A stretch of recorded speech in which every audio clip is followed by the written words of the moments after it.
This is the AT&T Samsung Galaxy Note.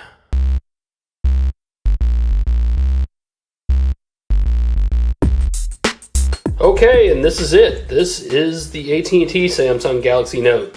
We've already seen the Galaxy Note months ago for the European version. This is the first one to hit the States. Don't know if it's going to be the only one yet, but right now it is. So big differences between this and the European version. Mainly you have 4 capacitive buttons down here at the bottom. That's not unusual. We've seen Samsung phones change that up before. Big AT&T logo, of course. And this one also has an LTE radio inside, so everything is nice and snappy when you're on that. As far as the home screens go, actually, let's back up. This is a Samsung phone. It's a giant Samsung phone, but it's a Samsung phone. It looks like a Samsung phone. It feels like a Samsung phone. Really nothing out of the ordinary there. Home screens, really, really nice. The display, all 5.3 inches of it, is just beautiful. It's gorgeous. So you've got a little clock widget up top. You've got a Facebook widget, really nice weather widget, and stuff like that. Nothing you wouldn't expect to see on a normal smartphone. The only difference, this thing is 5.3 inches. Again, big, but it's good. Apps, you've got kind of the usual bloatware preload stuff on here. All AT&T stuff. The big difference for the Note, and here's the back of it. You got an 8 megapixel camera out back. That's nice. Samsung does really good. But the big difference for this device comes right here. Slides out of the butt. It is a little stylus. It's not just a stylus. I call it a stylus. Samsung calls it an S Pen. And it's more than just a little plastic thing that happens to touch the screen and happens to do things. And it does that very nicely. But it's got this little button on it right here. And you push the button and things start to happen. First thing you can do is hold the button down and tap twice. And it launches, this is called S Memo Lite. So it gives you a nice little place to just type and draw. And that is way too big. And let's change the color to red. Now you can take little notes. I am taking notes. Now one thing it doesn't do is fix your handwriting. My handwriting is still just horrible. You can, however, switch over to text mode, and you see we have a little cursor right up here, and now you have the keyboard. Now swipe is preloaded, so I can do all the usual swipe things like I can type with swipe. I cab tab worthy swipe. I haven't used swipe in a while, and you can see I'm still pretty bad at it. Let's go a little slower. I can, yes, type with swipe. And it works really well, so you do have to still be used to swipe a little bit. But it works nicely, and then you can save the note. I'm not going to save that one because it looks pretty horrible. Let's find the big S Memo app, and it will actually let us go. You can add pictures, which is good. Now see what I'm doing here? This is the one big giant negative of this whole S Pen thing.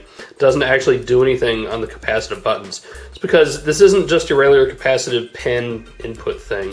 So it's a little different. Now you see what I just did there? I had a dialog box and I wanted to go back. So you hold the button, swipe left, and that's how you go back. Same thing if you're tooling around the menus. So if it's on the screen, you can touch it with the pen, right? You can't touch these. You can, they just don't do anything. So I can go into the settings, and I can go into the power saving, and oops, I didn't want to go there, so I swipe back. And let's go to the wireless net. Oop, didn't want to go there, I swipe back, swipe back. I love swiping back, it's fun. A lot of fun. You can pull down the notifications. You can handle those just the same way. Put it in airplane mode. Put this back up. It's very nicely done. Am I going to use it? I don't know. I've been using it a lot. And I'll tell you what I've been using it with is the browser. So it's loading up the stock Yahoo bookmarked thing. This does have that same weird tilt stuff that all the Galaxy S phones do, Galaxy S2 phones.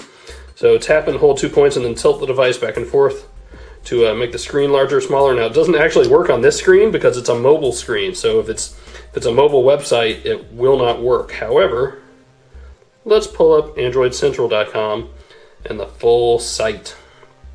And then that will actually start to work.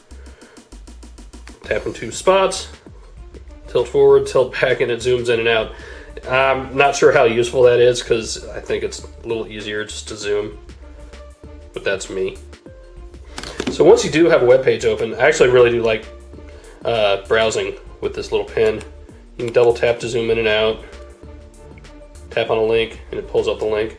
So I do like that a lot. The other big feature about this, and this is important, I think this is the one thing that really makes this work, unlike something like the HTC Flyer. I could put this away and not lose it.